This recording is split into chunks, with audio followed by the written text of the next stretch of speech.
Leaving Cert History students, let's run through sources of the US economic boom 1945 to 68. During World War II, the US economy entered a boom period which lasted from the 1940s to the 1960s. The economy more than doubled in size between 1945 and 1960. Unemployment was low and inflation averaged at 2.5% per year. The US enjoyed, quote, the greatest prosperity the world has ever known, end quote. In the late 1940s, the US was home to 7% of the world's population, but 50% of the world's manufactured goods, and 40% of the world's income. By 1960, families could buy 30% more than they could in 1950. There were a number of reasons for this economic boom, the first being the influence of World War II. The expansion of war industries eliminated high unemployment of the 1930s. Millions of women were brought into the workforce. Family earnings increased during World War II, as did their savings, as they had nothing to spend their money on. By 1945, there was $140 billion in private savings. These savings were used after the war on consumer goods. This increased employment as more workers were needed to produce these consumer goods. There was also an increase in government revenue as more people were working, therefore more people were taxed. In 1940, the government collected $7 billion in tax. In 1945, they collected $51 billion.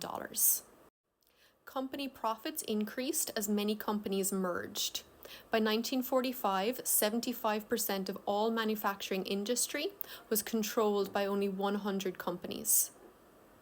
Mainland United States was undamaged by World War II and therefore didn't have to spend money on reconstruction. The US actually exported goods to areas that needed them during reconstruction, and Marshall Aid was used to buy them. The second reason for this economic boom was public investment.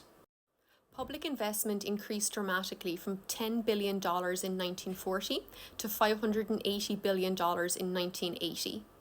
There was increased spending on highways, education, and welfare. Mild recessions in 1953 to 54 and 1957 to 58 were mainly due to government cutbacks in spending. Between 1945 to 1970, 60% of all government spending went on defense. The US also benefited from the sale of weapons to other countries. This relationship between the US government and the military became known as the military-industrial complex. In 1946, the Council for Economic Advisers was established, and their role was to watch the progress of the economy and recommend government action if necessary. Also in 1946, the Employment Act was passed. This committed the government to achieving maximum employment and productivity. And, quote, the business of American governments was business, end quote. Many economists followed Keynesian economic ideas. So this was the concept that government spending had a large impact on economic growth and employment. The 1944 GI Bill of Rights helped veterans to buy homes, start businesses, and educate themselves. By 1956, 8 million veterans benefited from further education, which meant there was a more skilled workforce. More schools and colleges were consequently needed too. The 1956 Highways Act meant that over 15 years, the government would invest $30 billion in 41,000 miles of roads crossing the United States. This was a direct boost to the construction industry and an indirect boost to car companies, motels, and diners. Government involvement in the economy proved to be successful. In 1950, the GDP, or the gross domestic product, was $355 billion.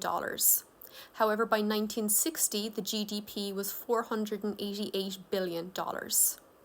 In the 1950s, there was investment in industrial plants and equipment, and this totaled $40 billion a year.